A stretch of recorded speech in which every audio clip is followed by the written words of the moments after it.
London today isn't just soaking up warm sunlight. There's another feeling running through the streets, a rising wave of anger and a sense of betrayal tied directly to Keir Starmer. People aren't simply asking for answers anymore. They're demanding justice. Outside the gates of Downing Street, Union Jacks aren't waving in pride but in outright defiance. The crowd is swelling, roaring for something that, just a year ago, would have sounded impossible. Prime Minister Starmer must step down immediately, and they're shouting it loud enough for every window on Whitehall to shake. Keir Starmer has to go. Not tomorrow. Not after a committee review. Now, and honestly, who could have predicted this? A year ago, who would have imagined London streets filled with people demanding the resignation of the man who promised grown-up politics? If this is what grown-up politics looks like, then the adults must have clocked out a long time ago. In their place, we got an empty suit. A polished, predictable prime minister who sticks to carefully rehearsed sound bites, hiding behind podiums and platitudes while Britain feels like it's falling apart. British patience finally hit its breaking point. And it shows. And who exactly is Starmer when the cameras stop rolling? A political shapeshifter, a guy who sold himself as principled and steady, the voice of the people, only to peel off that mask the moment he got power. What did Britain actually get instead? A cold, calculating technocrat in a designer suit, with glasses probably picked by donors, running the country like it's a never-ending staff meeting. At a moment when the country needs vision, courage, and someone actually willing to fight for them, people are watching 250 to 500 illegal migrants arriving daily on boats, many unable or unwilling to integrate. Grooming gangs everyone knows about but no one in power dares to confront. Bike-riding thieves snatching phones like it's a competitive sport.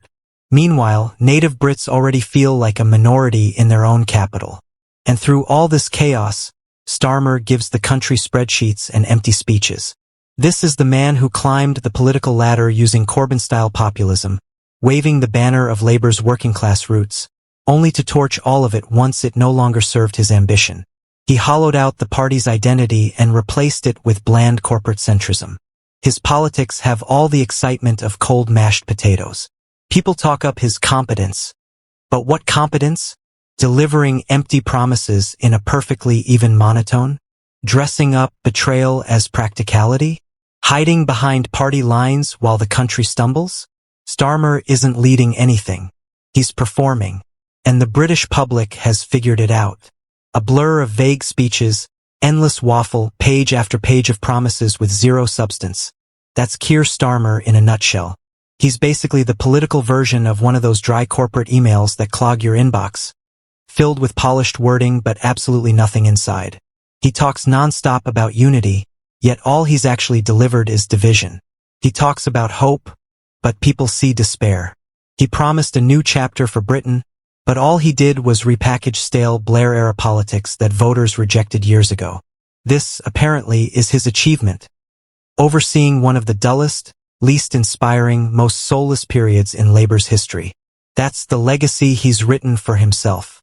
And look at the protesters out there today. They're not radicals. They're not extremists. They're everyday Brits.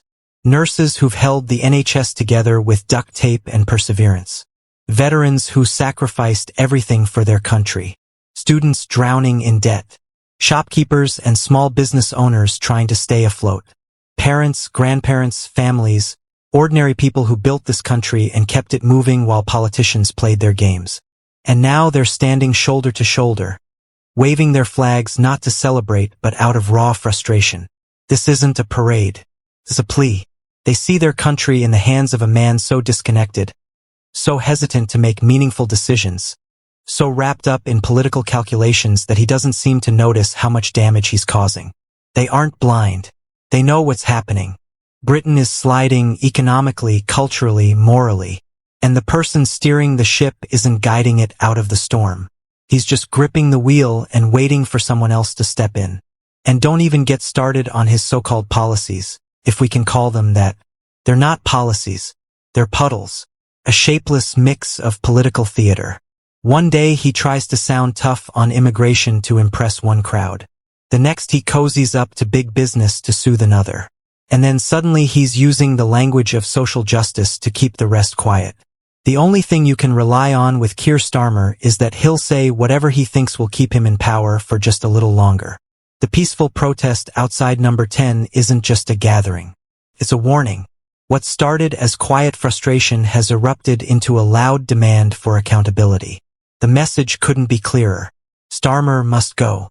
No more hiding behind staged press conferences. No more scripted BBC sound bites crafted to calm the public. People are awake and they are furious. And this time they're not whispering. They're shouting. Starmer thought that his polished media image could shield him. That photo ops and carefully worded statements could bury the truth. But that facade is cracking. Outside Downing Street, the British people are giving him a message louder than anything he's ever said in Parliament. They will not be ignored. These aren't fringe voices. These are nurses, veterans, shopkeepers, families, regular citizens who've finally had enough. They're not just asking questions. They want action. And if Starmer somehow doesn't hear them now, he'll be forced to hear them soon. Because Britain didn't choose him to hide. They're demanding he step aside. And this time, no empty excuse or perfectly polished speech will shut them up. But if anyone thinks this political crisis is the only storm looming, they're mistaken. Something far more disturbing is unfolding inside one of Britain's most secure prisons. A place meant to symbolize safety and justice has instead revealed how fragile that safety truly is. Behind the concrete walls of Belmarsh, better known among inmates as Hellmarsh, a convicted child killer already responsible for one of the worst massacres in recent memory is now tied to a new and terrifying scandal. Axel Rudakabana, yes, the same murderer, is allegedly issuing deadly threats even while supposedly under strict supervision. And these aren't empty threats. According to insiders, these are promises of real, imminent violence. Threats so chilling that even seasoned prison officers fear for their lives. The people tasked with containing him are living in constant dread, knowing he could strike at any moment.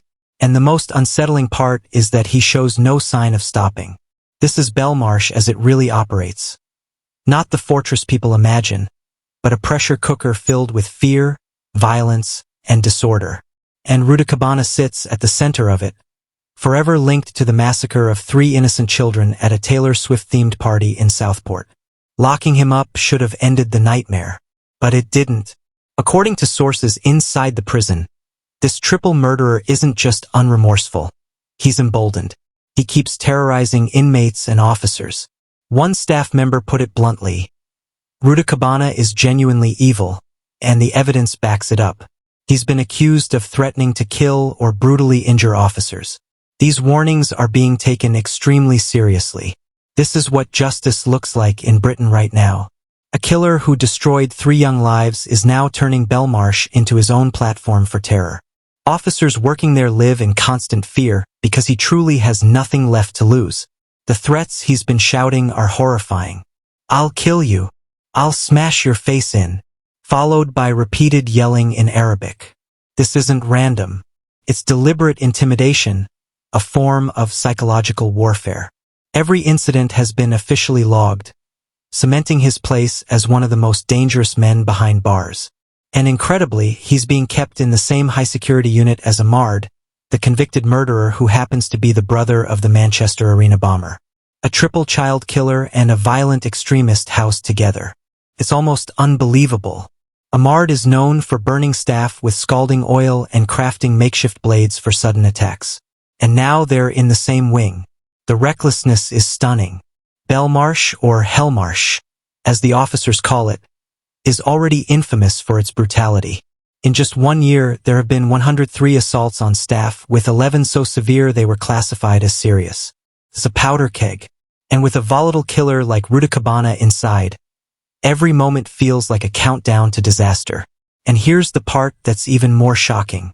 This new wave of threats comes as the public inquiry into the Southport massacre exposes glaring failures in the system. This wasn't a tragedy that appeared out of nowhere. It was preventable. Sir Adrian Fulford, leading the inquiry, didn't sugarcoat anything. Rudakabana had easy access to violent content online, freely purchased knives on the internet, and was barely monitored.